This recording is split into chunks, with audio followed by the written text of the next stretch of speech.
Très bien. Nous allons démarrer donc cette conférence. Bienvenue au rendez-vous de l'humanitaire de l'IRIS, qui est un cycle de conférences qui s'étend sur toute cette année universitaire dans le cadre du programme humanitaire et développement de l'IRIS. Mon nom est Jean-François Corti, je suis médecin, ancien directeur des opérations de l'association Médecins du Monde, et je suis chercheur associé à l'IRIS. Je tiens d'emblée à remercier nos trois intervenantes et intervenants qui sont de qualité, qui ont accepté de participer à cette visioconférence. Et je remercie toutes celles et ceux qui aussi se sont inscrits en nombre. Et pour rappel, cette visioconférence est enregistrée et sera diffusée prochainement sur la chaîne YouTube de l'IRIS. Je remercie chaleureusement aussi l'équipe événementielle de l'IRIS, menée par Nathalie et avec notamment Pauline, sans qui tout cela ne serait pas réalisé. Et aussi, je remercie bien sûr Sidi Matelli, Didier Billion et Pascal Moniface, directeurs de l'IRIS, qui me font confiance pour organiser cette visio. Donc ce soir, le thème portera sur l'Afghanistan, le droit des femmes et les principes humanitaires, jusqu'où négocier avec les talibans. Comme vous le savez, le 24 décembre 2022, le ministère de l'économie afghan, qui est le ministère de tutelle des ONG, a fait savoir par courrier aux ONG l'interdiction faite aux femmes de travailler pour elles. Avec les jours suivants, quelques précisions et clarifications, ne seraient pas concernées certaines organisations internationales comme l'ONU, le CICR ou MSF, ne serait pas concerné le personnel féminin expatrié des ONG et les professionnels de santé afghanes. En s'attaquant ainsi une nouvelle fois aux droits des femmes, c'est bien l'existence même des programmes d'aide qui est mise en péril dans un pays où les besoins humanitaires sont immenses. Comment alors comprendre cette décision? Quelles sont les conditions politiques d'atténuation de ces droits des femmes? Font-elles l'unanimité ou occasionnent-elles des dissensions, des interprétations différentes à l'échelle locale, où elles risquent d'engendrer des tensions potentielles au sein du mouvement taliban? Par ailleurs, ceux-ci ont-ils franchi une ligne rouge vis-à-vis des humanitaires et de leurs principes qui sont mis en tension? Il s'agira donc de réfléchir à la manière dont s'élabore le positionnement des acteurs humanitaires sur les marges de négociation possibles, sans que compromis devienne compromission, dans un pays où l'accès aux populations reste la priorité des humanitaires. Mais à quel prix? Dans ces conditions, j'ai souhaité inviter trois personnalités qui vont nous permettre, je l'espère, d'aborder ces problématiques et de nous éclairer sur ces enjeux. J'ai l'honneur de vous présenter Madame Fahimeh Robiol, qui est franco-iranienne, qui est une ancienne ingénieure nucléaire en Iran et au CEA, qui est chargée notamment de cours à l'ESSEC, mais qui a aussi enseigné à l'université de Kaboul, qui a organisé notamment plusieurs programmes de renforcement de capacité des femmes leaders afghanes, qui a aussi enseigné à l'école de guerre auprès de stagiaires officiers afghans et qui a participé en tant qu'observatrice indépendante à des élections à Kaboul. Nous aurons aussi la chance d'écouter Mme Charlotte Schneider, qui est directrice des opérations de l'association Action contre la faim, qui intervient dans de nombreux pays, y compris en Afghanistan, depuis de nombreuses années. Et puis nous avons aussi l'honneur d'avoir avec nous M. Gilles Dorozoro, qui est professeur de sciences politiques à l'Université Paris 1, la Sorbonne, qui est entre autres spécialiste de l'Afghanistan et de la Turquie, et qui est l'auteur de plusieurs ouvrages, je pense notamment Le gouvernement transnational de l'Afghanistan, ici prévisible des faits, chez Kartalak, La révolution afghane aussi, chez Kartalak, mais aussi Syrie, anatomie d'une guerre civile, notamment. Alors, en termes de méthode, chaque intervenant va s'exprimer 20-25 minutes. Madame Robiol devra ensuite s'échapper, donc on prendra quelques questions après son intervention, sera suivi par Madame Charlotte Schneider, qui fera aussi son intervention, qui devra nous quitter dans la foulée, mais qui restera pour répondre à quelques questions. Et nous terminerons ensuite avec Monsieur Gilles Dorozoro. Alors, sans plus tarder, Madame Fahimeh Robiol, est-ce que vous pourriez nous parler finalement de la situation des femmes en Afghanistan, sur l'évolution de leurs droits, les besoins actuels liés à ces nouvelles instructions récentes des talibans, quelles sont les revendications de ces femmes, et au fond, est-ce que vous pouvez nous faire une description d'une histoire contemporaine du droit des femmes en Afghanistan? On vous écoute avec beaucoup d'attention et encore merci de participer à cette visioconférence. Et je vous remercie infiniment de cette présentation, Jean-François.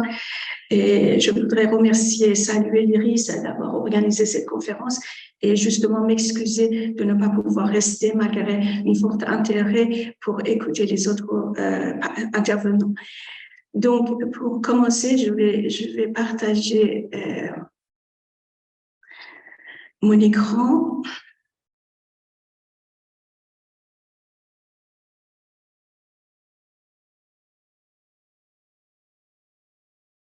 Voilà, ça marche. Alors, pour ma présentation, je vais évoquer l'évolution de la situation des femmes dans cette période contemporaine, comme vous venez de le dire, avant 79, entre 79 et 89, entre 96 et 2001. Je vais insister sur ce qui se passe en ce moment depuis 2021, mi-août 2021. Et puis, à partir de ça, je vais essayer d'y proposer quelques pistes de réflexion ô combien minces compte tenu de ce qui se passe. Avant 1979, Amanullah Khan, en 1919, puis Mohammad Zahir Shah en 1959, la République démocratique d'Afghanistan en 1978 ont mis en place progressivement une série de réformes sociales comprenant l'égalité des droits entre les femmes et les hommes, étudiées pour travailler. L'école est devenue obligatoire pour les filles et les femmes ont eu une interdiction de porter de voile dans l'espace public. Même si ces rapides changements étaient très fragiles et limités à se contenir à la capitale et aux classes intellectuelles et aisées, une émergence des femmes médecins, professeurs, avocates, députés ont été observées. Entre 1979 et 1989, la guerre entre l'État afghan laïque soutenu par l'URSS et les Moudjahidines soutenus par les États-Unis, la situation de droits des femmes s'est vue dégradée. Avec l'arrivée des talibans en 1996, la descente à l'enfer de les statuts des femmes a commencé sur plusieurs plans. La mobilité, l'emploi, l'éducation, les soins de santé, l'enfermement forcé et les châtiments. Le visage de la femme est une source de corruption, disaient les talibans. Il ne faut pas oublier que la prise de capitale par les talibans a été considérée comme un pas positif par Madeleine Albright, la secrétaire d'État américaine. Depuis l'arrivée des talibans en mi-août 2021, plus d'une cinquantaine de lois dont leur bonne conformité sont inspectées et vérifiées dans les rues par des représentants du ministère de Vice et de la Vertu, qui a remplacé le ministère des Femmes, reconnus par leur blouse blanche. En termes de l'éducation, ça fait 18 mois que les classes pour les filles à partir de collège sont fermées. Après avoir interdit certaines filières pour les filles, dont l'ingénieur il y a quelques mois, ça fait maintenant le tour des universités, y compris pour les facultés de médecine aux femmes. L'impact est irréversible au niveau de la santé pour les femmes. Toutes ces mesures sont annoncées les uns après les autres de façon sournoise. Il s'agit pour des millions de jeunes filles d'une véritable tragédie qui les plonge dans le désespoir sans issue avec les suicides et les problèmes psychologiques graves.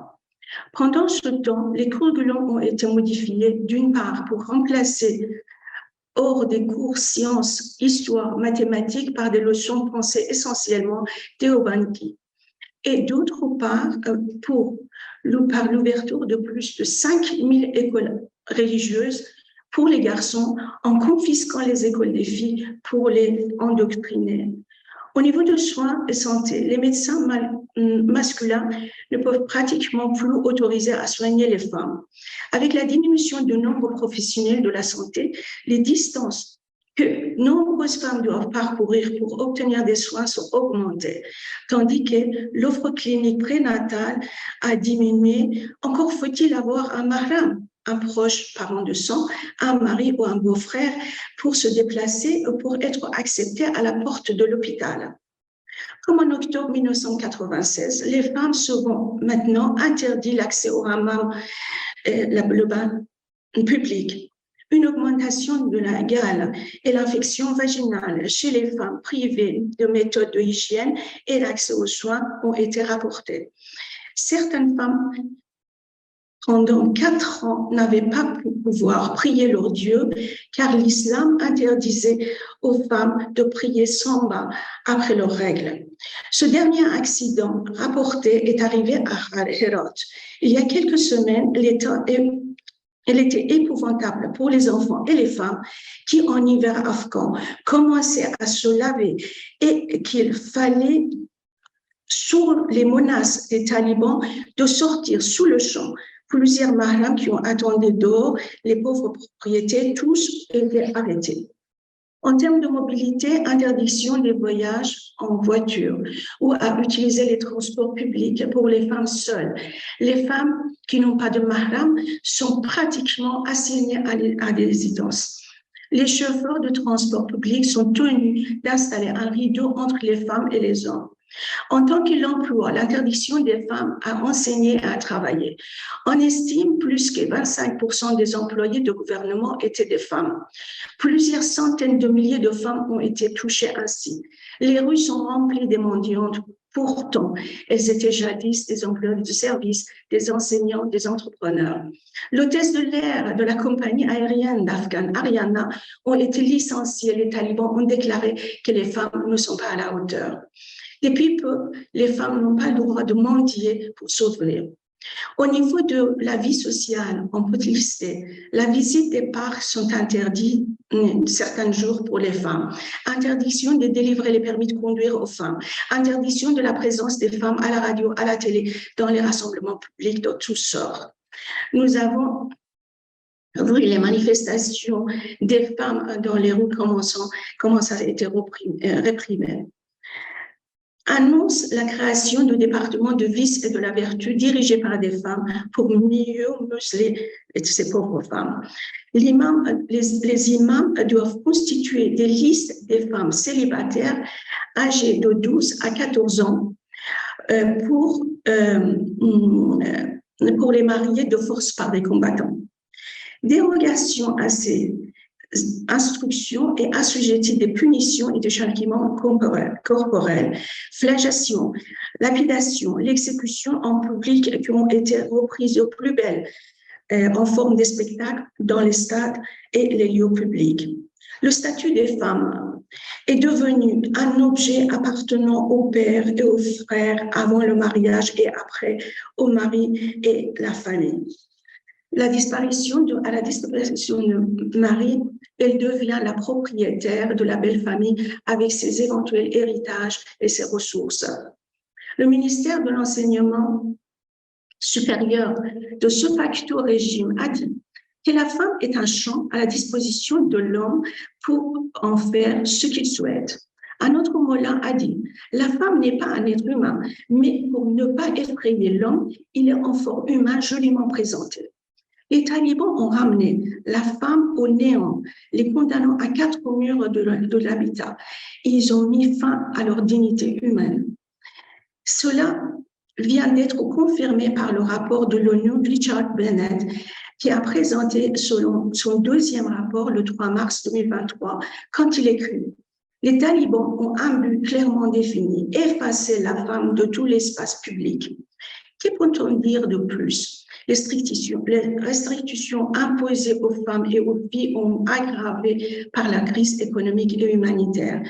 Les femmes et les filles mineures sont contraintes au mariage avec les combattants. Elles droguent leurs enfants affamés pour qu'ils s'endorment. Des jeunes femmes ou des jeunes filles, après avoir été enlevées en plein jour par les autorités sans aucune explication, sont retrouvées mortes ou rendues à leur famille avec des traces de violence sexuelle ou de viol. Elles se suicident probablement en raison de la stigmatisation des femmes et des filles ayant subi des violences sexuelles. Ils kidnappent, violent des filles.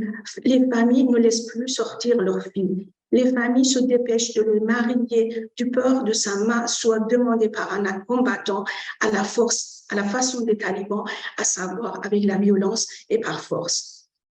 Et les droits humains, version taliban, c'est pillage, brutalité, enlèvement, emprisonnement, viol, disparition et atteinte à toutes sortes de la vie privée. Nous sommes alertés par la disparition et mort des femmes députées, policières, les membres d'armées afghans qui n'ont pas pu s'échapper. Le script aujourd'hui est le même que la version des talibans avant 2001, avec plus de cruauté. Les talibans ont changé. Ils nous ont fait croire, et il disait, ancien ministre des Affaires étrangères, mais en pire, depuis 20 ans, leur violence est devenue encore plus perverse et plus sophistiquée. Maintenant, parlons de la crise humanitaire et économique, qui est en Afghanistan quelque chose sans précédent. Cette crise n'a pas été créée depuis mi-août, mais depuis plusieurs années à la suite de sécheresse. Intensification des attaques des talibans ont également contribué. Les femmes et les enfants laissés sans ressources dans les villages ou dans les camps par leur mari qui s'est enfui. Les catastrophes naturelles, l'inondation et les tremblements de terre pour lesquels les talibans sont insensibles et incompétents à gérer la situation. Et enfin, les chômages massifs, notamment de celles qui ont perdu leur emploi suite leur descente aux enfers. À la face de cette crise, les Afghans ont été forcés de vendre tous leurs biens nécessaires pour vivre et par la suite vendre leurs enfants. Nous avons des témoignages des mères qui ont vendu plusieurs enfants pour un poignet de dollars, y compris les bébés de quelques jours. On vend également le rein. La commerce d'organes est florissante. Et il a été également rapporté qu'ils sont obligés de donner à manger aux combattants. Et finalement, pour les pauvres filles, s'il n'y a pas assez à manger, on les prive en première. Les portes sont ouvertes pour l'esclavage, les abus sexuels, enfanter encore enfants, trafiquer d'organes avec toutes ces conséquences. Les règles des talibans interdisent la plupart des femmes à agir en tant que travailleuses humanitaires, aggravent la crise humanitaire. L'aide humanitaire ne parvient pas directement à la population, aux familles vraiment en besoin. Des témoignages indiquent que les talibans privilégient leurs combattants pour les fidéliser et pour attirer les pauvres gens pour devenir combattants. Et le réseau Haqqani en fait le stock pour les conflits futurs. La crise de réfugiés, une grande partie des réfugiés, femmes et enfants, vivent une situation incertaine, horrible, totale, à Abu Dhabi, Albanie, Monténégro, Ouganda, Pakistan, Iran, Turquie, Inde. Par ailleurs, le pays s'est vidé de ses compétences. Des juges, journalistes, députés, médecins, activistes, artistes, entrepreneurs, universitaires et politiques ont quitté le pays et ont laissé un grand vide en termes de compétences qui est irrécupérable. Voilà la triste situation d'aujourd'hui de l'Afghanistan. Mais avant de passer de quelques pistes, je voudrais proposer faire une transition avec ce qui s'est passé ces 20 dernières années. Diverses initiatives de développement ont permis aux femmes de se libérer, d'accéder à l'éducation, à la santé, à la vie sociale, à la politique. La population afghane est jeune, en majorité 65% ont moins de 24 ans. Très rapidement, quelques chiffres. Près de 4 millions de filles ont scolarisé. 21% dans l'enseignement secondaire étaient des filles. Et en 2014, les pays comptaient 27,7% de femmes députées à l'Assemblée nationale, où la moyenne mondiale était de 21,7%. Un nombre important de policiers, un nombre important de juges et des universités qui ont été ouvertes leurs portes. Et ainsi un développement des médias qui était inégalé en termes de pertinence dans la région. Cependant, pendant ces 20 dernières années, cette révolution a été à deux vitesses, dans les grandes villes et dans les campagnes.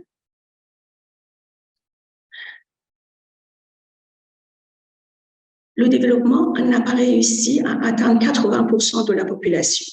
Pendant que la société afghane se développait et que les femmes progressaient, l'hostilité et les freins à cette évolution étaient palpables, notamment l'exécution des policières, contestation grandissant au sein même de l'Assemblée par les députés ultra-conservateurs. La communauté internationale, qui a apporté le financement substantiel, conduisait au développement des programmes de développement, avait tous les leviers pour appréhender et réagir contre ces freins à l'hostilité. Dans ce cadre, Le travail de SIGAR depuis des années est un bon exemple éclairant sur ce manquement d'anticipation et nos échecs en Afghanistan. Inspecteur général spécial pour la reconstruction de l'Afghanistan avait publié plus d'une centaine de documents et d'audits présentés tous les trimestres au Congrès.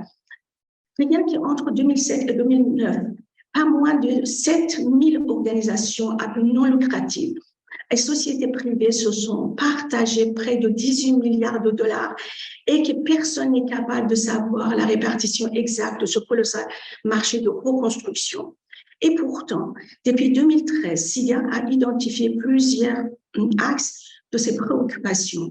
Une planification inadéquate, une assurance qualité insuffisante, une sécurité insuffisante, une durabilité douteuse, une corruption omniprésente. Et toutes ces préoccupations s'ajoutent les droits des femmes, l'incapacité ministérielle pour gérer le budget et sur le problème éducation et la santé. Et tout le monde a continué à se féliciter et en même temps et à laisser le faire. Un autre volet néfaste pour les Afghans fut les conséquences de négociations de la paix des Américains avec les talibans. En fait, le début de ce processus de paix commence en 2012. Et puis après, avec ce qu'on a appelé les rencontres de Chantilly. C'était en 2018 que c'est accéléré et finalement, en février 2020, sans les Afghans, il y a eu l'accord de ramener la paix en Afghanistan entre les États-Unis et les talibans en absence des Afghans. Cet accord a été approuvé unanimement par la résolution 2513 en 10 mars 2020 du Conseil de sécurité de l'ONU et avec ce vote, les membres du Conseil de sécurité se sont engagés à respecter l'accord, transformant cet accord bilatéral en un pacte multilatéral par défaut. La manière dont la communauté internationale et surtout les Américains ont traité les talibans les a fait passer d'un groupe terroriste sévèrement sanctionné à une délégation respectable reconnue par les grandes capitales comme la délégation d'un État. En absence de toute clause de vérification, les 5000 prisonniers talibans qui ont été libérés, ils ont commencé à attaquer les civils et les forces afghanes. Qu'avons-nous fait, nous, avant la chute de Kaboul? Depuis 2018, les femmes leaders partageaient avec moi leur inquiétude de la tournure qui prenaient les négociations avec les talibans.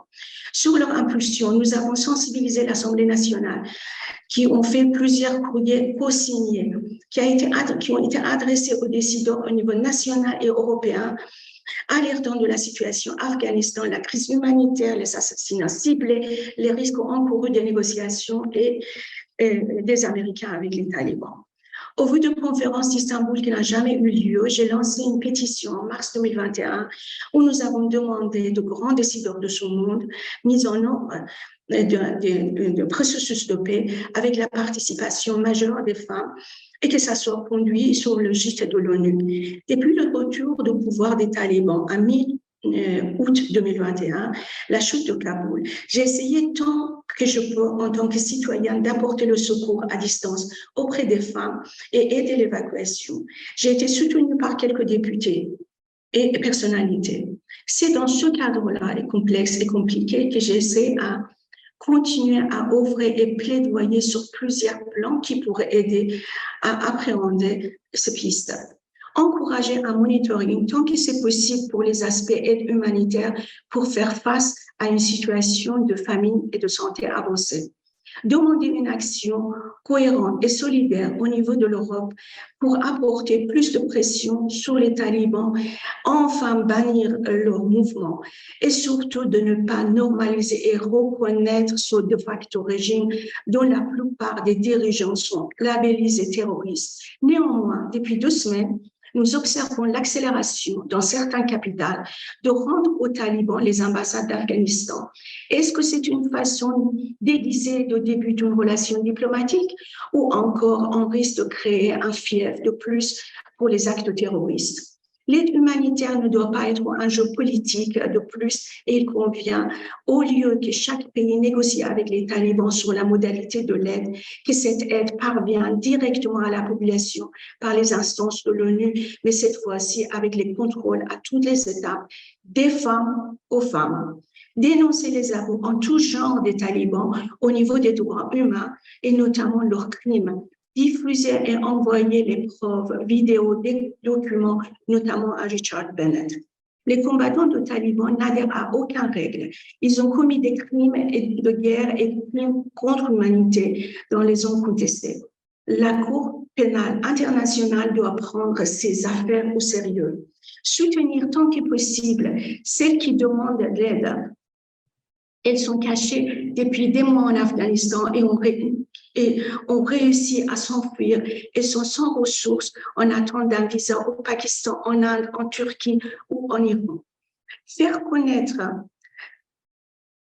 aux autorités la situation compliquée de celles qui sont arrivées en France, qui s'intègrent dans l'espace sociétal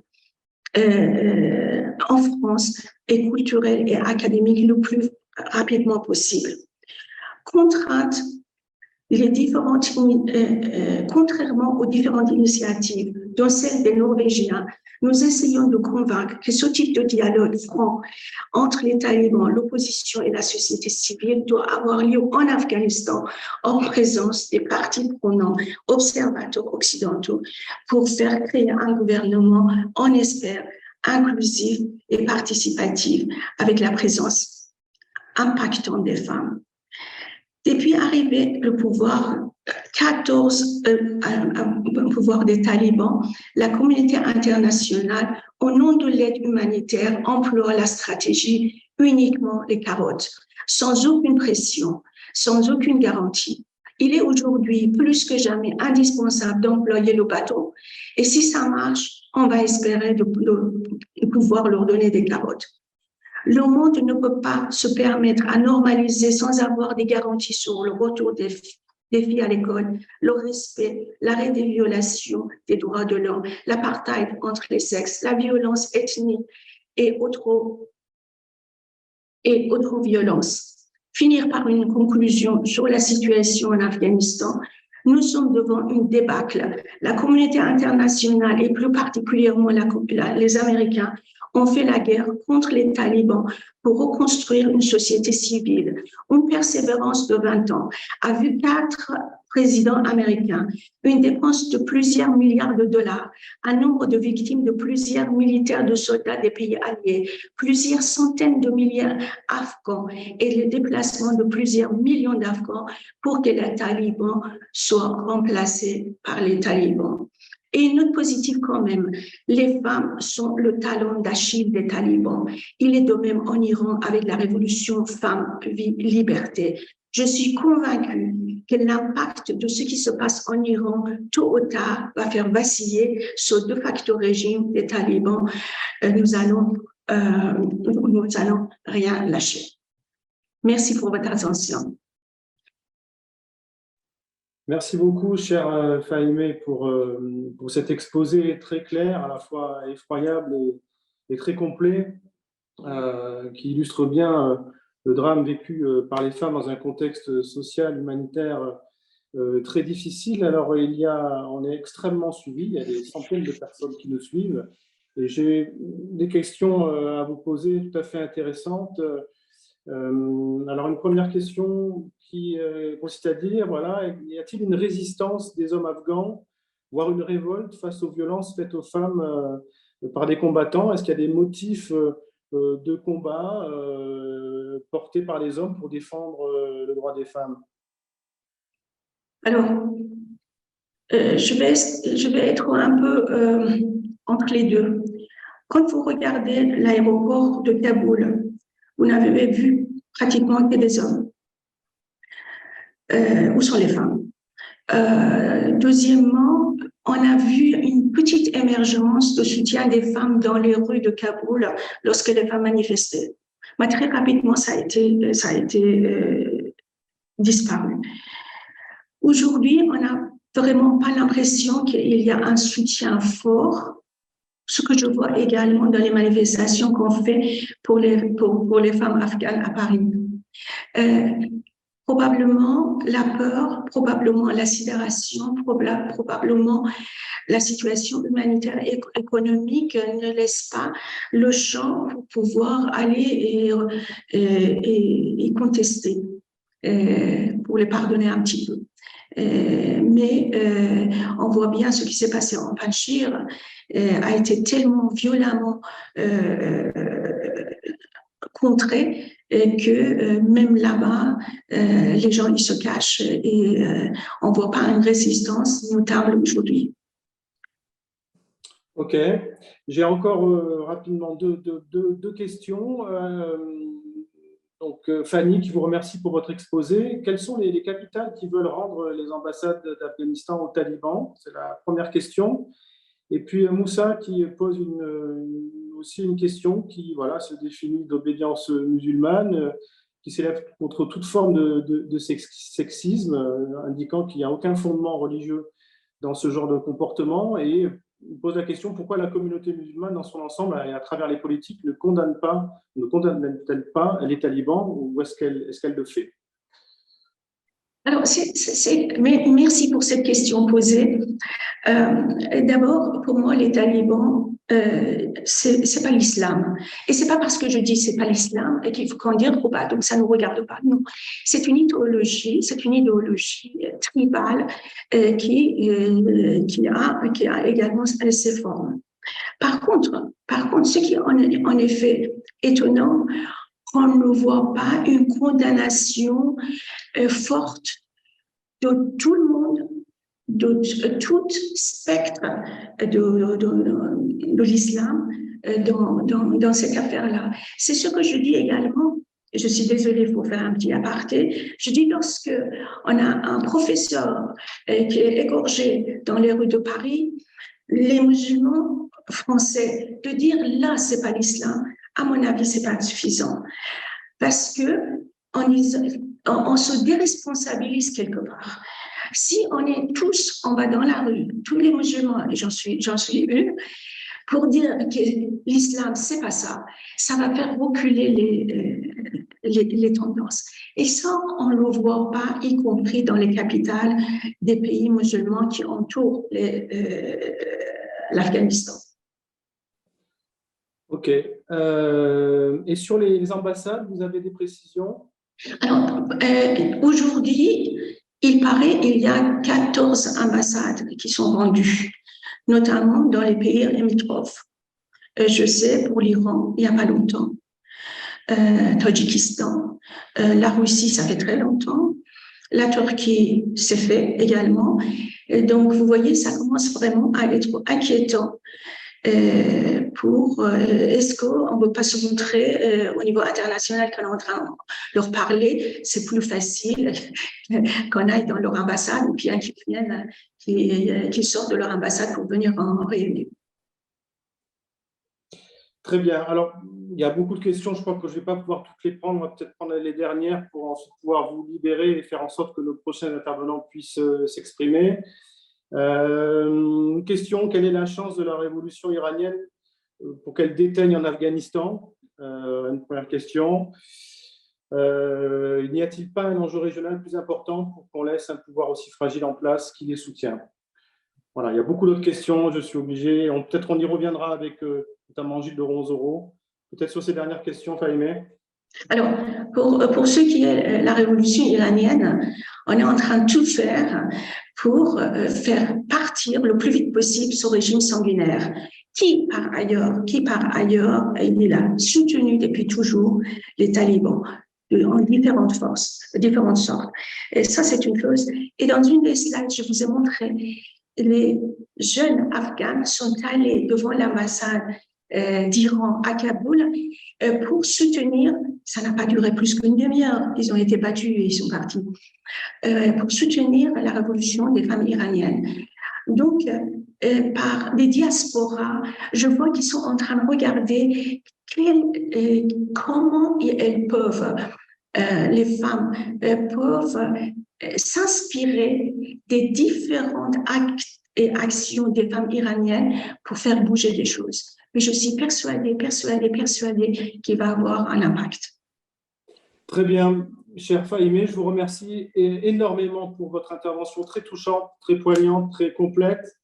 On va vous laisser à vos autres responsabilités et on va vous remercier immensément. Je rappelle qu'on pourra réécouter votre intervention sur la chaîne YouTube, de l'IRIS dans les jours qui viennent. Merci beaucoup, Fahimé, et à très bientôt. Oubliez les femmes afghanes, s'il vous plaît. Merci. Merci. Je vais ensuite passer la parole à Charlotte Schneider. Charlotte, vous êtes directrice des opérations de l'association Action contre la faim.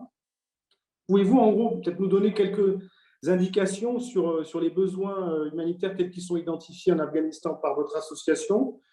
Quels sont les projets que vous menez en Afghanistan? Et aussi la manière dont vous gérez cette annonce du 24 décembre. Comment vous en parlez en interne? Moi qui suis membre de conseil d'administration de notre organisation internationale, nous avons aussi été sollicités en discussion, parfois en désaccord. Comment vous gérez cela en interne? Quelles ont été les mesures opérationnelles que vous avez prises et quelles sont les perspectives dans ce contexte de limitation majeure des droits de certaines et de la plupart de vos équipes sur le terrain? Merci beaucoup. D'abord, donc, effectivement, merci Jean-François pour l'invitation. Merci beaucoup à Fahimé Robiol pour son intervention et pour le regard qui, je pense, pourra certainement être complémentaire à celui d'une humanitaire, d'une représentante d'ONGI en Afghanistan comme je le suis. Donc, effectivement, Action contre la faim est présent auprès des populations afghanes depuis sa création, près de 40 ans donc, et intervient de manière continue donc dans la première période talibane et ici depuis la prise de pouvoir des talibans d'août 2021. Fahimé l'a dit, je ne reviens pas sur la gradation progressive de restrictions pour les femmes en Afghanistan, donc la suspension de l'accès à l'éducation secondaire à partir de fin 2021, les règles autour de l'accès au parc, puis l'interdiction d'accès au parc aux lieux publics et au hammam, par exemple. Et puis, dernier point, en décembre 2022, l'interdiction d'accès à l'université pour les femmes. Et puis, pour nous, les humanitaires, effectivement, ce décret, 24 décembre 2022, pas anticipé, mais en même temps perçu et analysé comme relativement peu étonnant, d'interdiction du travail des femmes dans les ONG, avec quelques jours plus tard, du fait des réactions à la fois locales, n'oublions pas ça, les provinces et les gouverneurs ont réagi assez fortement vis-à-vis de leur pouvoir central, l'édiction d'une exception pour les activités en santé et en éducation. Quelle est la situation humanitaire en Afghanistan en quelques mots aujourd'hui? On est sur une population qui est à 2/3 considérée comme une population en besoin d'assistance humanitaire. Donc, plus de 28 millions de personnes, 2/3 de la population. Un IPC qui est la classification qu'on donne, la classification intégrée de sécurité alimentaire sur la période de novembre 2022 à avril 2023, qui est de environ plus de 50% de la population en insécurité alimentaire phase 3, qui est la phase sérieuse, et les taux de malnutrition aiguë sévère qui sont en phase 2 d'alerte dans 3 provinces et en phase 3 et 4 critiques pour 15 provinces en Afghanistan. Donc, c'est des chiffres, c'est assez peu incarné, mais on est globalement aujourd'hui tous les humanitaires présents dans le pays sur le constat d'une situation qui est absolument dramatique. Donc ça, c'est important de l'avoir en tête. C'est évidemment notre point de départ dans la réaction qu'on a à partir du 24 décembre et l'édiction de cette interdiction de travailler. ACF en Afghanistan, en quelques mots, c'est environ 1000 salariés, la moitié étant des femmes, des activités dans 5 provinces, du nord, du sud, donc à la fois très ethniquement marquées vers les zones Pashtou et également dans des zones qui sont plus diversifiées, comme le Badakhshan et comme Kaboul. Dans ces provinces-là, nous avons des programmes qui touchent principalement des populations sur les aspects santé et nutrition. Nous avons des cliniques mobiles, nous avons des centres de traitement de la malnutrition aiguë sévère, donc qui sont rattachés à des unités pédiatriques pour les enfants de moins de 5 ans. Nous avons des activités en eau, hygiène, assainissement, des activités d'accès à la sécurité alimentaire, ce qu'on appelle dans le jargon du cash for work, c'est-à-dire des programmes où sur des travaux de faible expertise, de faible technicité, donc par exemple le nettoyage de routes ou la rénovation de certaines routes, la capacité de les rendre plus carrossables, on emploie beaucoup de personnes afin de pouvoir les payer et que ce revenu-là leur fournit un complément, voire un revenu tout court pour accéder à la sécurité alimentaire de leur famille. Ces programmes-là ont été le 24 décembre, après de forts échanges au moment donc de Noël entre les équipes des terrains et les équipes du siège, les équipes des régions également, mis tous en pause pour signifier fortement, comme la plupart des acteurs humanitaires sur le terrain, notre profond choc, notre profonde stupéfaction et notre profond, évidemment, désaccord sur ce décret. Nous avons décidé, comme la plupart des humanitaires sur place, de uniquement garder ce qu'on appelle les life-saving programs, donc les programmes où, et ça c'est une culture depuis 40 ans dans le monde humanitaire, je vois Jean-François qui hoche la tête, où on estime que si l'activité est arrêtée, le danger de mort pour les populations servies est immédiat, c'est-à-dire entre 24 et 48 heures, donc des délais très très courts. Donc ce qu'on a maintenu le 24 décembre pendant à peu près 3 semaines, on a uniquement eu ces activités-là opérationnelles, c'était nos TFU, nos centres de traitement de la malnutrition aiguë sévère, qui étaient principalement dans les provinces du Helmand et de Hor, qui sont des zones très fortement pachtou. On a immédiatement eu plusieurs conséquences qui sont vraiment à noter.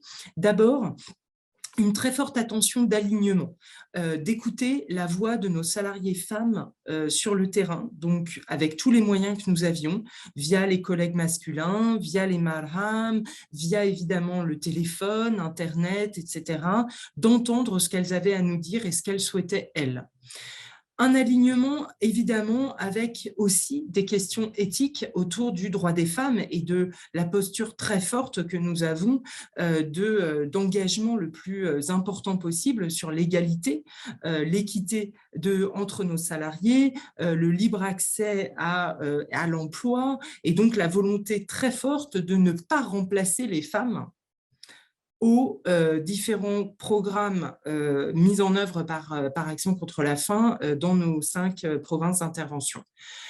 On a également tout de suite été dans un fort plaidoyer auprès des bailleurs pour qu'ils acceptent les bailleurs institutionnels nous financent nos programmes. Nous avons aujourd'hui un modèle Action contre la faim où en Afghanistan, nous sommes principalement financés par des fonds de la coopération internationale, européenne, américaine, suédoise, française, Nations Unies également, et de faire un fort plaidoyer pour que ces bailleurs acceptent de continuer à payer les salaires des femmes, alors qu'elles n'avaient plus de travail.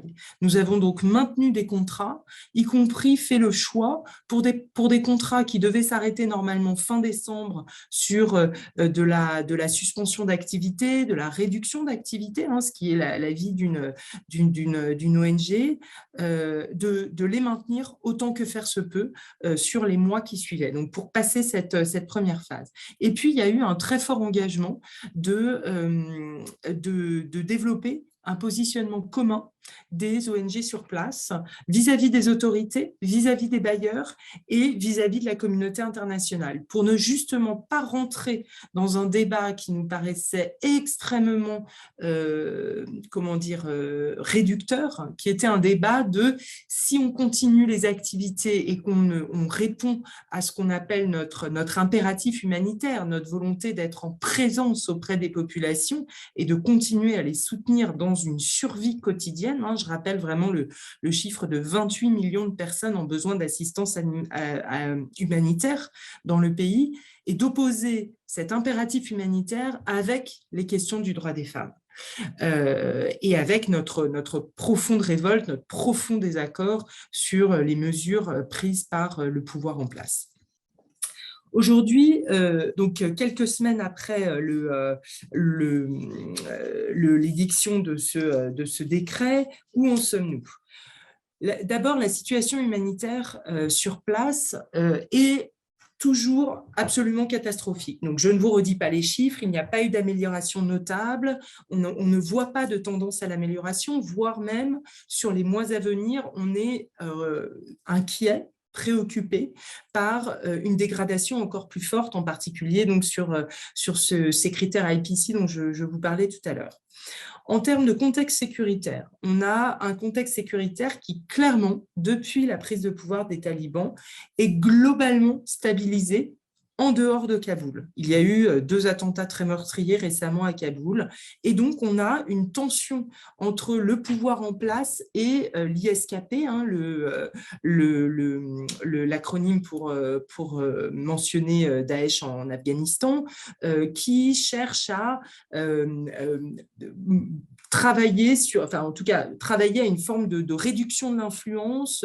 On nous a également cité des mots du type « il souhaite humilier le pouvoir en place ». Ça, en tant qu'humanitaire, nous, on prend ces informations-là avant tout comme des informations qui peuvent nous guider sur la manière de travailler sur place. Nous ne sommes pas un acteur politique. Mais ce qu'on peut noter, c'est qu'effectivement, il y a une fragilisation du pouvoir, une dynamique de réduction de son influence, et que dans ce contexte-là, les autorités ont donc intérêt à voir les actions d'aide humanitaire et de développement s'accentuer parce qu'elles ont des effets positifs sur la population. On a également un fait notable qui est une réduction de l'accès humanitaire du fait de ce ban du travail des femmes. Sur 12 provinces, le respect de l'exemption est présent dans 11 provinces. Donc, on a globalement au niveau local une volonté assez forte des autorités locales, officielles ou tribales, du fait que les femmes puissent travailler sur les domaines de la santé et de l'éducation. Donc ça, c'est vraiment des points à noter de ce qu'on voit dans nos provinces d'intervention. Sur 34 gouverneurs, il y en a 6 en faveur du ban et 28 qui s'engagent à assurer un plaidoyer pour trouver des solutions localisées. Et c'est là qu'on intervient dans la granularité de ce qu'est le travail d'un acteur sur le terrain. C'est-à-dire que, par exemple, dans une province, nos salariés femmes, qui ont donc repris le travail dans les activités hors life-saving, les cliniques mobiles qui font de la prévention et du traitement, des consultations médicales en se déplaçant dans les provinces, qui également évidemment font du référencement pour les cas plus graves et donc qui permettent de couvrir des périmètres, des zones importantes géographiquement pour avoir accès à une santé de base. Dans certaines provinces, c'est un détail, mais je vous le dis parce que ça illustre assez bien la façon qu'ont les humanitaires aujourd'hui de travailler dans le pays.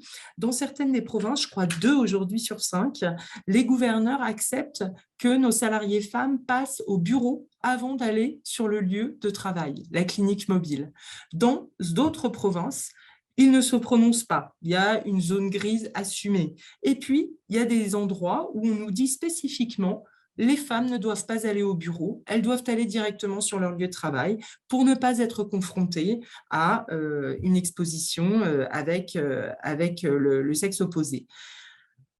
On est sur, aujourd'hui, une forme d'ajustement et de discussion quasiment au jour le jour entre nos équipes et puis les autorités sur les terrains d'intervention. Un point à noter, c'est qu'un cadre a pu être défini. La coordination humanitaire est une grosse machine.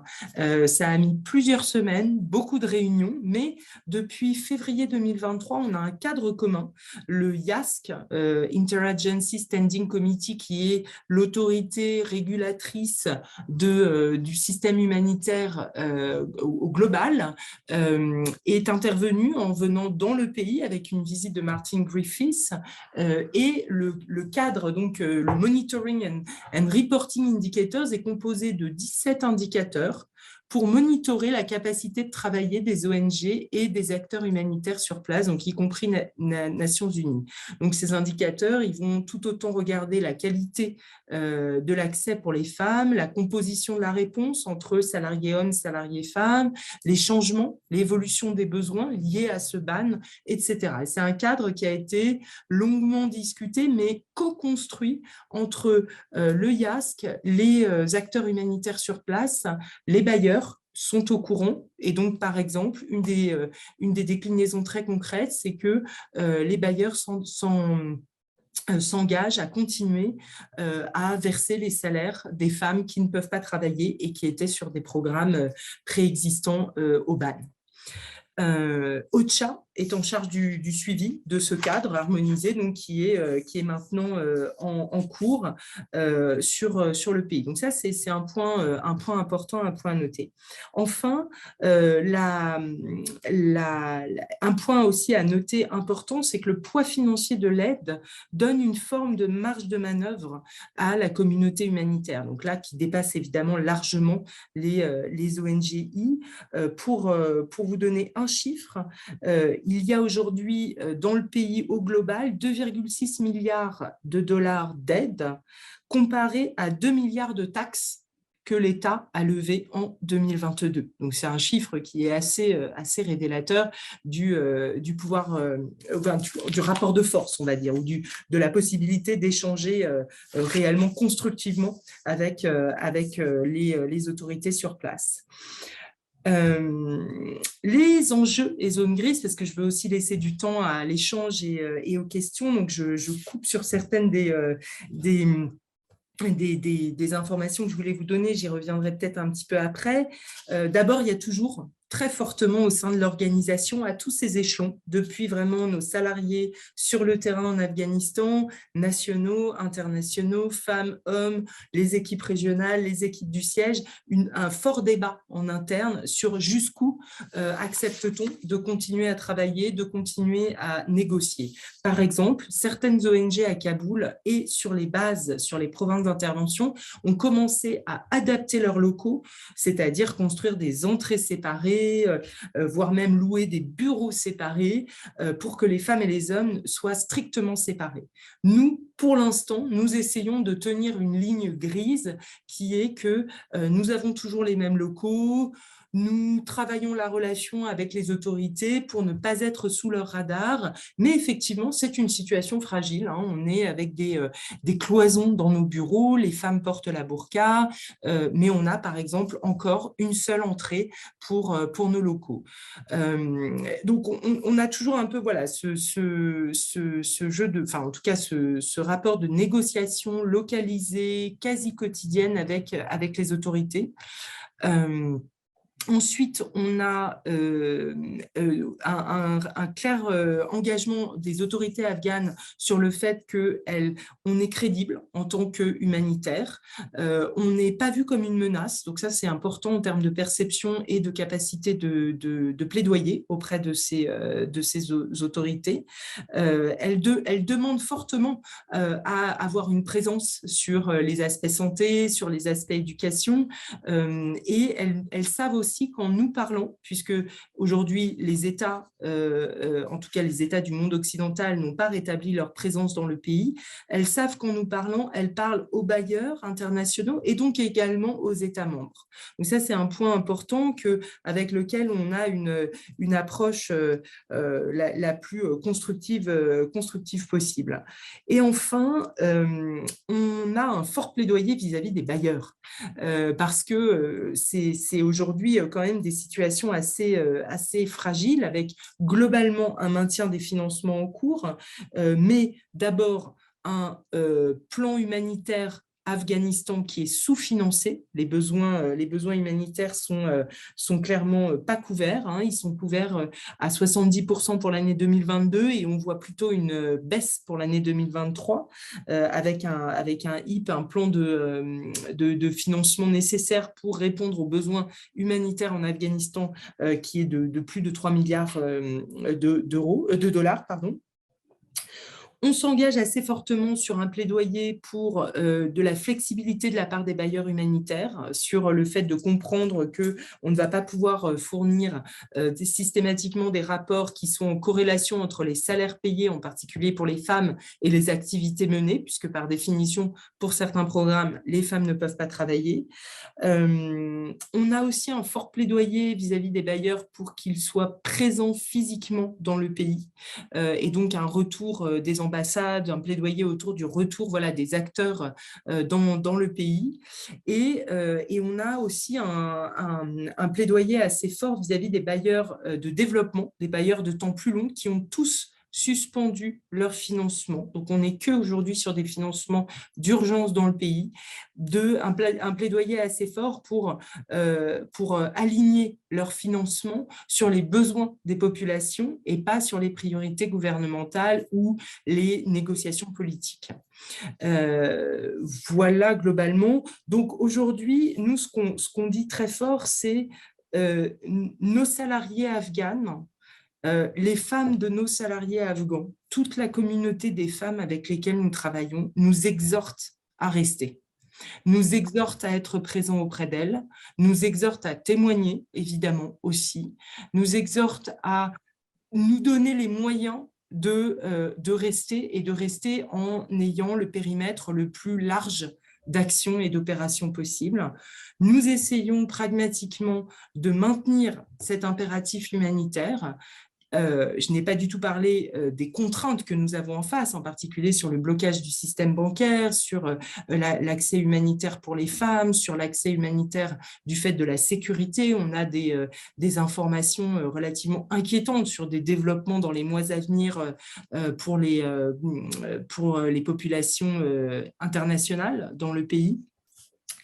On essaye au maximum d'étendre, de rester en présence pour entendre la voix des femmes afghanes et de distinguer le plus possible les populations du régime dans le pays. Merci à vous et je prends avec plaisir les questions. Merci Charlotte, c'était passionnant et très complet. Hein. Tu as vraiment bien décrit à la fois le contexte humanitaire, les besoins et les difficultés d'évoluer dans ce contexte, en essayant de se dégager d'une opposition, on va dire, un peu frontale entre droits des femmes et principes humanitaires, en étant sur un double plaidoyer qui est à la fois celui d'accéder aux populations et celui, comme tu l'as rappelé, de continuer à inciter les bailleurs à rester, qui pour la plupart, sous leurs propres opinions publiques, ont eu des tentations de potentiellement arrêter de financer les programmes en Afghanistan. Donc, il y a vraiment ce double plaidoyer que tu évoques. Et puis, on peut rappeler aussi que cette crise fait partie d'une forme de crise oubliée qui paye le prix des effets collatéraux, on va dire, de la guerre en Ukraine, entre autres, avec une surmédiatisation, sans relativiser le drame des Ukrainiens, mais qui fait que les promesses de dons, de financement ont été moins importantes et remontées vers d'autres crises que celles initialement prévues pour l'Afghanistan. Donc, on voit aussi comment le choc à l'échelle internationale des conflits peut aussi déteindre sur des, on va dire, des crises oubliées telles que tu l'as évoqué pour l'Afghanistan. C'est clair que dans les débats en interne, et c'est ça qui est important aussi, jusqu'où négocier, on voit bien qu'il y a, selon les provinces, des exemptions, donc possibilités de stratégies de contournement négociées et discutées qui font que vous arrivez à toucher les populations, ce qui reste un objet ultime, sans forcément être dans la compromission. Cette fameuse ligne rouge est un concept potentiellement qu'on peut discuter dans la mesure où ça fait longtemps que les lignes rouges des principes qui nous sont chers ont été franchis, que ce soit en Afghanistan ou dans d'autres pays, je pense au Myanmar ou ailleurs, avec les enjeux autour des Rohingyas par exemple. Et donc, il faut aller au-delà de ça. Et c'est ce que tu as très bien évoqué.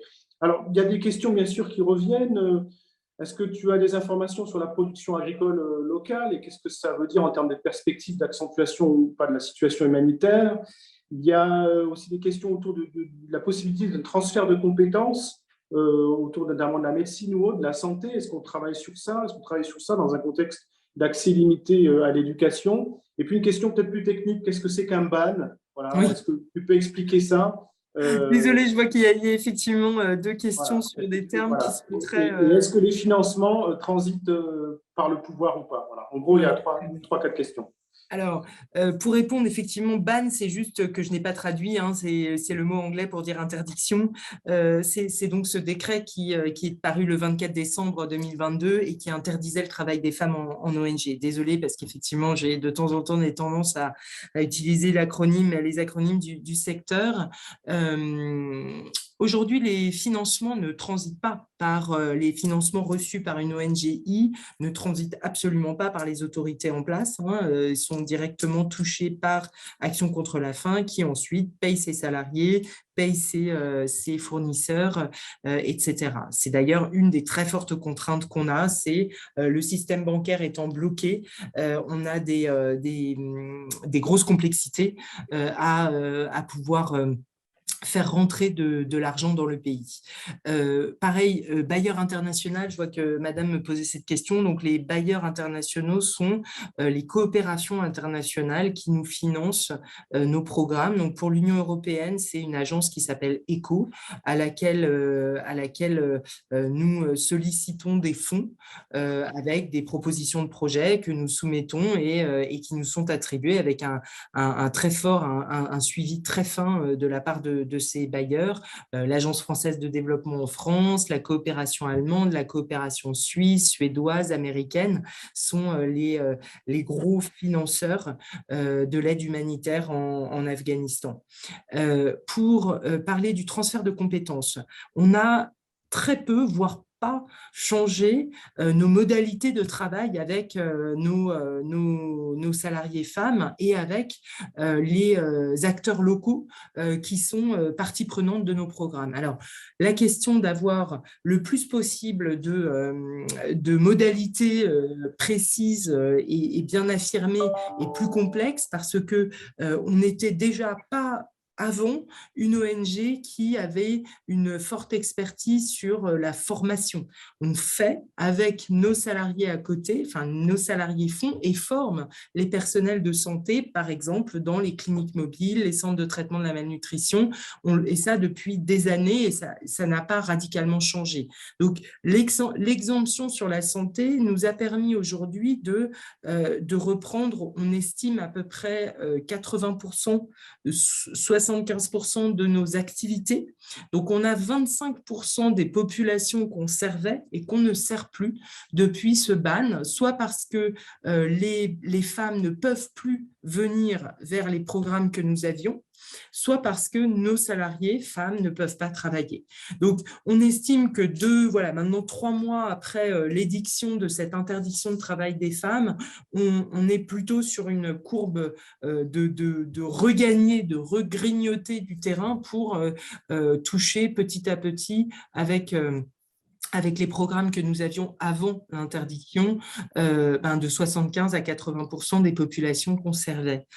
La question sur la production agricole locale, alors là, c'est une colle, c'est-à-dire que aujourd'hui, les chiffres sont très compliqués à agréger. On a, nous, constaté dans nos zones d'intervention que les populations donc Badakhshan, Rohr, Helmand, Kaboul, ont le plus possible repris le chemin des champs, qu'elles reportent toutes que leurs conditions sécuritaires se sont améliorées. Donc ça, c'est vraiment un point intéressant parce qu'elles ont accès aux champs, elles peuvent circuler sans craindre des attaques, des suicides, des attaques suicides, etc. Auparavant, en particulier dans les campagnes, les populations nous rapportaient régulièrement leur peur d'aller dans leur propre champ. Après, je pense que si on équilibre, et ça c'est très empirique ce que je vous dis là, c'est pas des chiffres, si on pose ça en parallèle du fait que les femmes ne peuvent plus ou beaucoup plus difficilement sortir, que l'exode rural continue vers la ville de Kaboul ou vers les villes en général. Ça, ce sont des phénomènes qu'on observe depuis plusieurs années, cette forme d'attraction des pôles urbains comme étant potentiellement plus fournisseurs de travail et de revenus pour les populations. Ça continue Okay. dans le pays. Très bien. Alors, peut-être la dernière question, mais rapidement, pour qu'on puisse ensuite laisser la parole à Gilles de Rosoro. Ma question à 10 euros, et de manière synthétique, est-ce qu'il y a des lignes rouges qui ont été définies qui provoqueraient une suspension totale des activités et à terme le retrait des organisations ou pas? On a été assez clair sur le fait que c'était un concept assez trouble, mais est-ce que, de ton point de vue, il y aurait vraiment, comme ça, là, une ligne rouge? Je pense que toute la communauté humanitaire, donc là je ne parle pas seulement d'action contre la faim, définirait comme ligne rouge le fait qu'il y ait un incident critique incluant une femme du fait qu'elle est une femme et qu'elle travaille. Je prends un exemple très concret.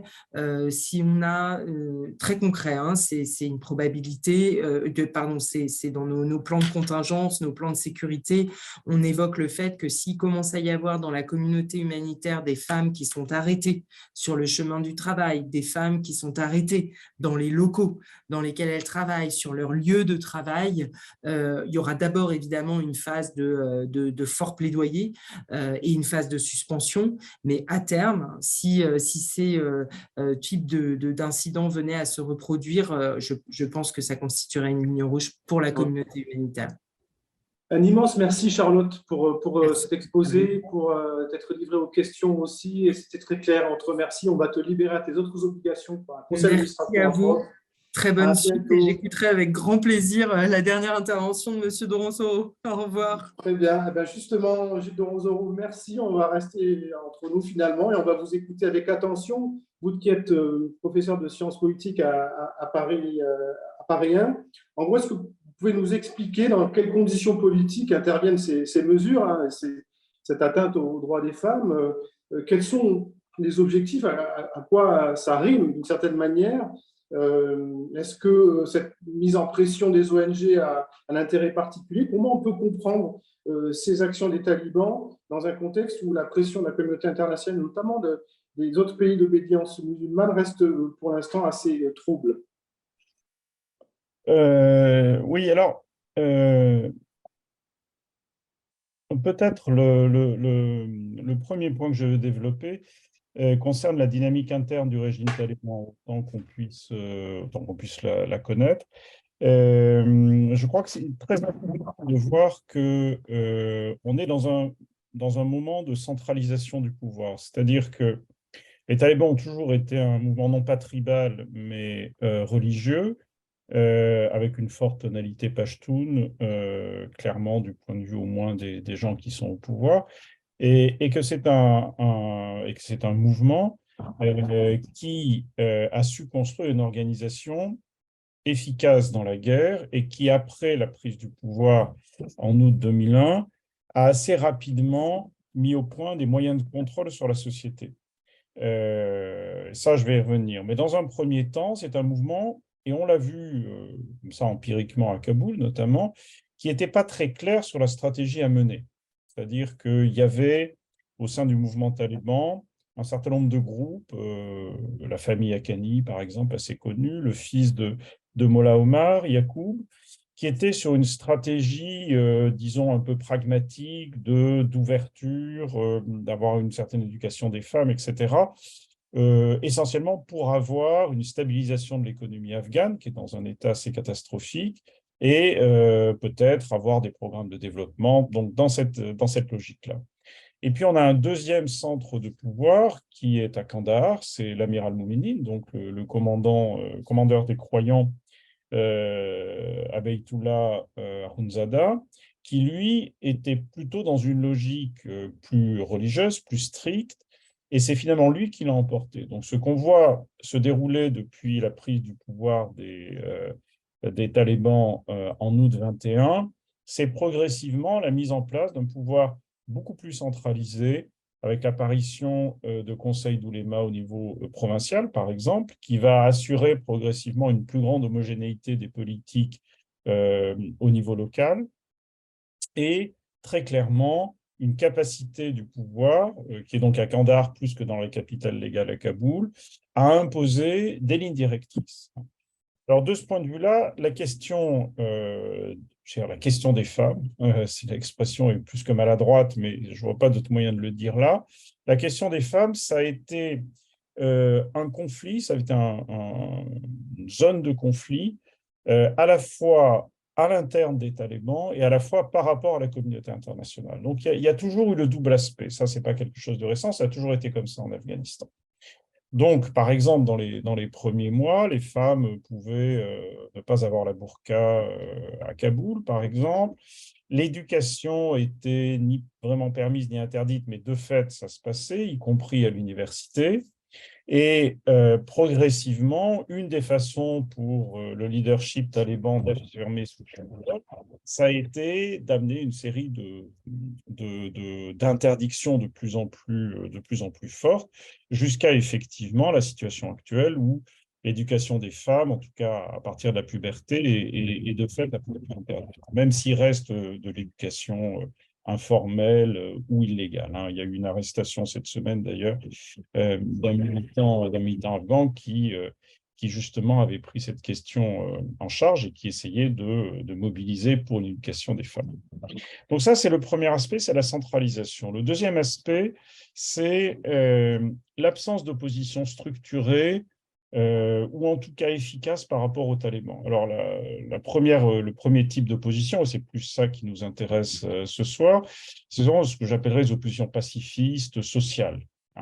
Et là, on voit que si dans les premiers mois du pouvoir taliban, justement parce qu'il y avait ces flottements, on a vu un certain nombre de mobilisations, alors qui étaient parfois des mobilisations un peu improvisées dans la rue. Les talibans étaient souvent un peu pris à contre-pied. Des femmes qui mobilisent dans la rue, ce n'est pas très facile à gérer dans le cadre culturel afghan.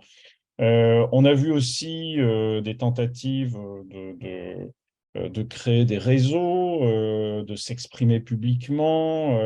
Et on voit que toutes ces formes sociales de mobilisation se sont progressivement effilochées jusqu'à pratiquement disparaître aujourd'hui. C'est-à-dire qu'on a un ciblage de tout ce qui est dissidence qui est de plus en plus serré, de plus en plus précis. On a une police, on va y revenir, qui est bien financée, des polices, services secrets bien financés, donc un appareil sécuritaire qui s'est beaucoup renforcé. Il faut voir que contrairement à l'ancien régime dont la corruption était telle qu'il n'avait jamais réussi à monter une police efficace, etc., les talibans, là, sont dans ce domaine-là, malheureusement, assez efficaces. Donc, on a cette absence d'opposition, j'allais dire, sociale. On n'est pas du tout dans un... Alors, pour dire les choses très clairement, on n'est pas du tout, mais pas du tout dans un schéma à l'iranienne. L'Iran, c'est un pays où la révolution islamique, avec tous les défauts, pour le dire comme ça, qu'on peut lui attribuer, a plutôt développé l'éducation féminine sur les 30 dernières années. En plus, la population iranienne est plus vieillissante par rapport à la population afghane, donc un certain nombre de phénomènes structurels, et vraiment ça n'a rien à voir. La population médiane en Afghanistan, c'est 18 ans. Et donc, on n'a pas du tout les structures pour ce type de mobilisation. Alors, maintenant, vous avez des oppositions militaires, il y en a deux, celle du fils de Ahmad Shah Massoud, dont Ahmad Massoud,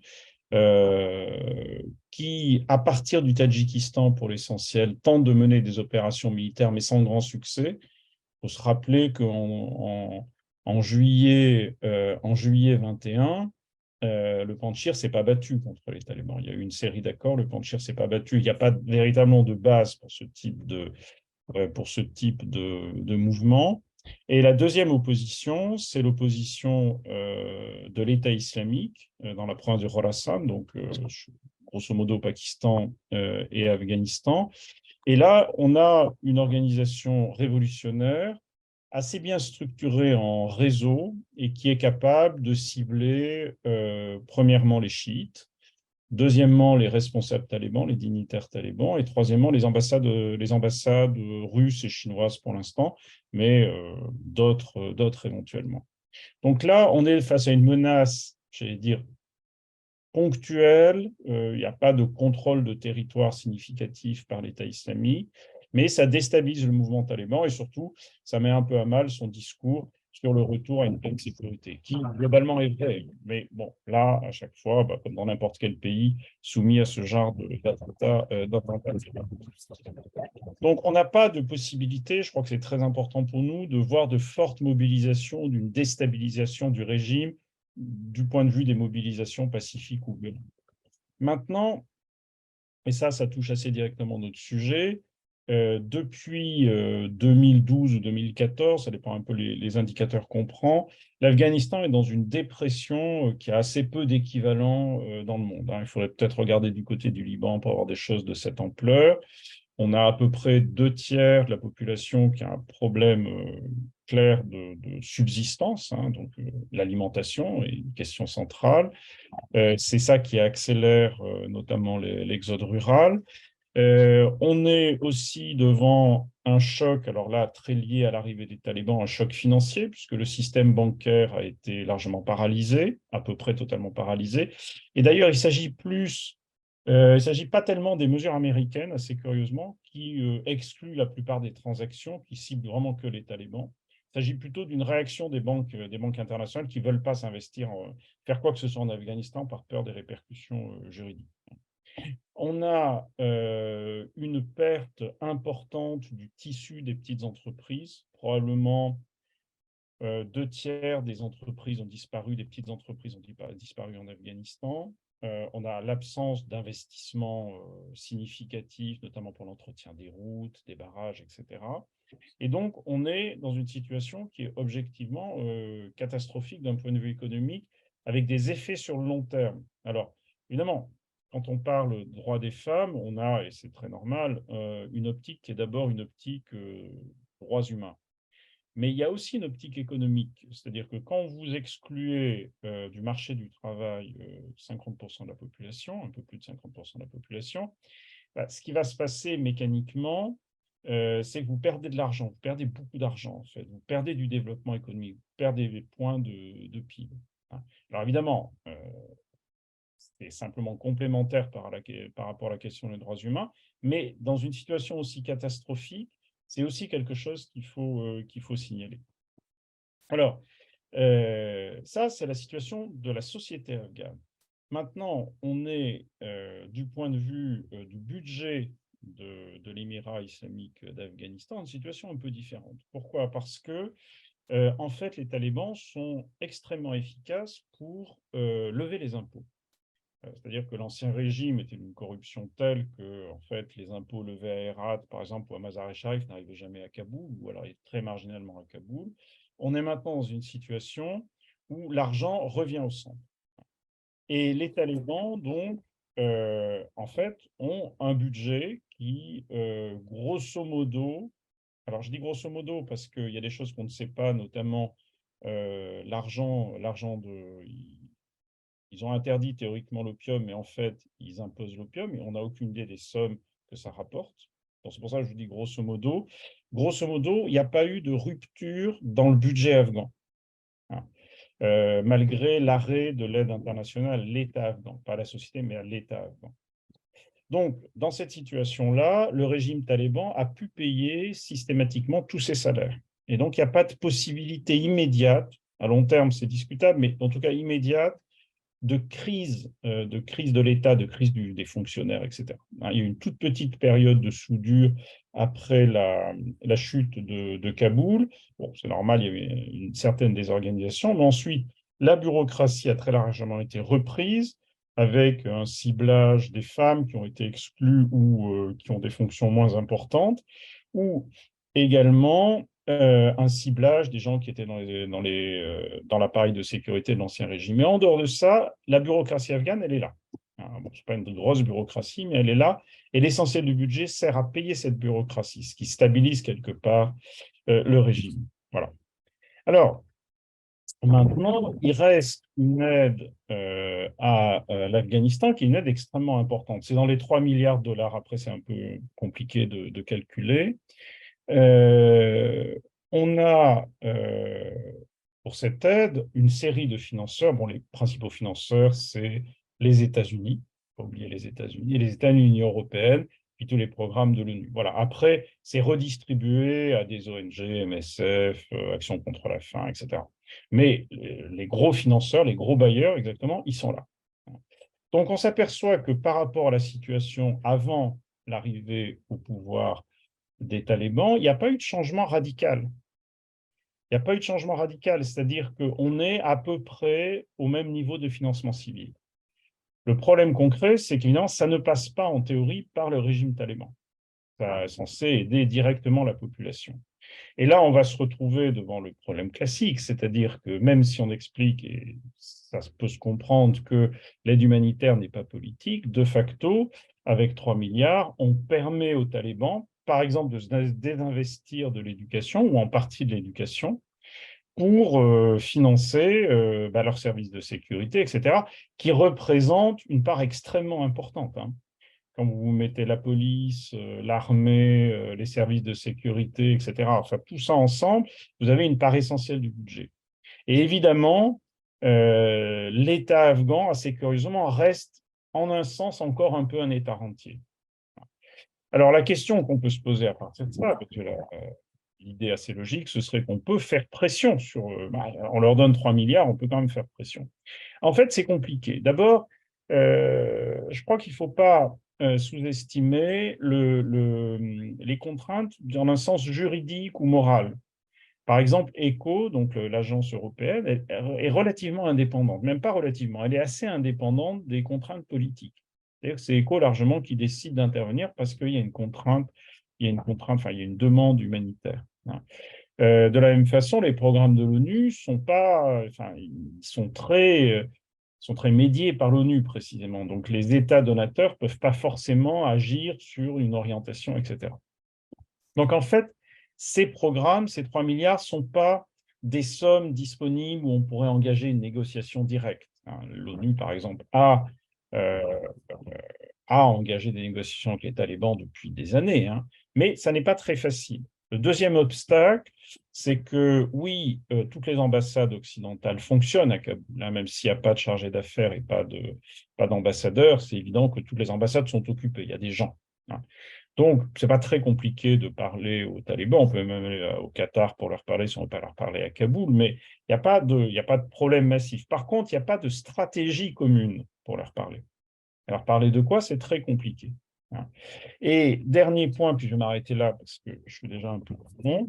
Et dernier point, les talibans, c'est un choix qui est un choix assez fondamental, enfin, le leadership des talibans, parce que je pense qu'à l'interne, ils ne sont pas tous d'accord, mais le leadership des talibans a fait un choix qui est la relation privilégiée avec l'Iran, alors que la relation avec le Pakistan s'est beaucoup détériorée, une bonne relation avec la Russie et finalement l'inclusion dans ce qu'on pourrait appeler un camp anti-occidental. La présence d'Al-Qaïda, par exemple, à Kaboul, mais aussi à Téhéran, c'est le signe concret de cet espace de circulation. Et dans ce cadre-là, il me paraît plutôt compliqué de faire pression sur les talibans. Au final, et pour conclure, avant que je m'étouffe totalement, je dirais qu'on n'a pas vraiment les moyens de faire pression et que le plus qu'on puisse faire, c'est des négociations au coup par coup, de façon pragmatique et sans véritablement pouvoir influer sur le régime taliban. Merci. Merci beaucoup, Gilles. Reprenez votre respiration. C'était très clair. Il y a aussi beaucoup de questions. Justement, vous évoquez cet État rentier et le fait qu'au fond, l'aide devenait politique dans le sens où elle permettait de financer les programmes, on va dire, sociaux, avec une réorientation financière des talibans vers la possibilité de constituer des polices ou autres. Mais du coup, où est-ce qu'est prélevée cette levée d'impôts si la situation économique est si tendue que cela? Est-ce que c'est cohérent, du coup, si cet État est rentier, de mettre la pression sur les ONG qui sont censées faire le volet social qu'elles ne pourraient pas faire pour pouvoir concentrer leur financement, je dirais, sur la constitution de forces de police ou autre? Et puis, peut-être une question, il y a plusieurs questions. Y a-t-il une place de la diaspora afghane à l'étranger dans une tentative de transition politique? Une solution politique de transition peut-elle venir de cette diaspora afghane? Voilà. Une remarque et 2-3 questions avant d'enchaîner sur d'autres questions. Oui, alors, bon, très rapidement, je crois que la diaspora afghane, elle a le choix entre deux choses fondamentalement. Soit accepter de revenir en Afghanistan, au moins ponctuellement, hein, pas forcément s'installer, mais revenir pour travailler à une modification interne de la société afghane. C'est-à-dire, par exemple, si vous êtes ingénieur, si vous êtes docteur, etc. Bon, ça peut être une façon de travailler pour, à très long terme, une transformation, simplement pour aider les gens aussi. Et deuxièmement, l'autre solution, c'est de militer de l'extérieur dans des associations de droits de l'homme, etc., pour essayer de faire plus ou moins pression sur le régime. C'est à peu près les deux choses possibles, mais l'idée d'une transition politique à court terme me paraît à peu près exclue. Maintenant, sur la première question, enfin les premières remarques, je crois que les talibans ont une gestion très cynique de l'aide internationale qui remonte en fait à très longtemps. C'est-à-dire qu'on est dans les années 90, vous avez des tensions récurrentes entre le gouvernement taliban et les ONG, mais vous n'oubliez pas aussi que les ONG travaillaient de facto avec les talibans dans les années 2000 et surtout 2010. Oui, plutôt dans de bonnes conditions. Alors, oui, il s'agit d'une très très longue collaboration, alors pas très heureuse, mais très longue collaboration. Et finalement, les talibans ont compris quelque chose, c'est que tout ce système d'aide était dans une logique de réalisation des programmes. C'est-à-dire que toujours, spontanément, c'est de trouver une solution pour s'arranger et pour finalement faire le programme, à la fois pour des raisons d'ailleurs bureaucratiques, parce que quand vous lancez un programme, vous devez le réaliser par rapport à vos bailleurs, puis pour des raisons idéologiques, des raisons affectives, enfin pour plein de raisons. Mais en tout cas, quand on donne un hôpital à une ONG, le deal, c'est que vous allez le faire, l'hôpital, vous allez le faire fonctionner. Or, les talibans, par rapport à d'autres périodes, par rapport à d'autres mouvements, eux, ils ont un avantage, c'est qu'ils assurent la sécurité. C'est-à-dire que ce n'est pas ce qui s'est passé très souvent en Afghanistan. Il y avait un mort d'une ONG, etc. L'ONG se retirait. Tout ça, c'est un peu des choses du passé, sauf attaque de l'État islamique. Hein, ça, on peut y revenir. Mais sinon, globalement, on va avoir un truc quinquant. Et je crois que les talibans jouent sur cette incapacité, cette difficulté qui n'est pas que politique, qui est morale, de rompre. C'est très compliqué de rompre. Alors, ce qui va se passer, par contre, très probablement, c'est une diminution sur le moyen terme, 4-5 ans, des financements extérieurs. Je ne pense pas que dans 5 ans, on sera à 3 milliards. On sera On va prendre les 2 dernières questions parce qu'on arrive à la fin de notre séance. Alors, que peut-on attendre de la dernière résolution du Conseil de sécurité du 16 mars concernant la demande d'une évaluation indépendante sur la situation en Afghanistan? Et la deuxième question, y a-t-il une possibilité pour que les talibans soient inculpés pour crimes contre l'humanité? Et si oui, quel serait l'impact? Alors, le problème central, c'est qu'il n'y a pas d'État taliban. Hein. Il y a un gouvernement de fait, mais ce n'est pas reconnu comme un État. Alors, bon, inculper des talibans pour crimes contre l'humanité, je veux dire, pourquoi pas, ça ne va pas régler grand-chose. Et comme il ne s'agit pas d'un État reconnu, on va probablement nulle part. Le problème des résolutions du Conseil de sécurité, c'est qu'elles n'ont pas, dans ce cas-là, un poids important. Ça ne va pas entraîner des sanctions supplémentaires. De toute façon, ce serait très compliqué à appliquer. Donc, on est un peu dépourvu. En termes de sanctions, on est dépourvu. Hein. Je crois que c'est ce qu'il faut voir. En plus, les leaders talibans, bon, quand Poutine est inculpé de crimes contre l'humanité, ça crée un choc psychologique, ça crée une couverture de presse, etc. Si vous inculpez des talibans de crimes contre l'humanité, bon, quelque part, ça ne change pas les perceptions. Hein. Je veux dire que le problème, c'est que si on commence à inculper les talibans pour crimes contre l'humanité, il va probablement falloir inculper pas mal de gens, y compris des Occidentaux. Hein. Il y a la question des alliés d'Oustom, il y a la question des milices de la CIA dans l'Est, il y a la question de certaines opérations américaines. Donc, à mon avis, ce n'est pas forcément le truc le plus malin dans le contexte actuel. Très bien. Merci beaucoup, Gilles de Ronsoro, pour cet éclairage. Il est 20h03. Un immense merci à tous les intervenantes, Fanny Robiol, à Charlotte Schneider, à Gilles Laurent-Zoro qui vient de conclure. Pour rappel, cette conférence a été enregistrée, elle sera visible dans quelques jours sur la chaîne YouTube de l'IRIS. C'est fini pour les rendez-vous humanitaires de l'IRIS pour ce soir. On aura un prochain rendez-vous au mois de mai, on aura l'occasion de vous informer. On vous souhaite aussi nombreuses et nombreux que ce soir. Vous avez été des dizaines, voire centaines à participer à cette vidéoconférence. Et un immense merci à toi, Gilles, et à tous les autres intervenants. Merci au public aussi.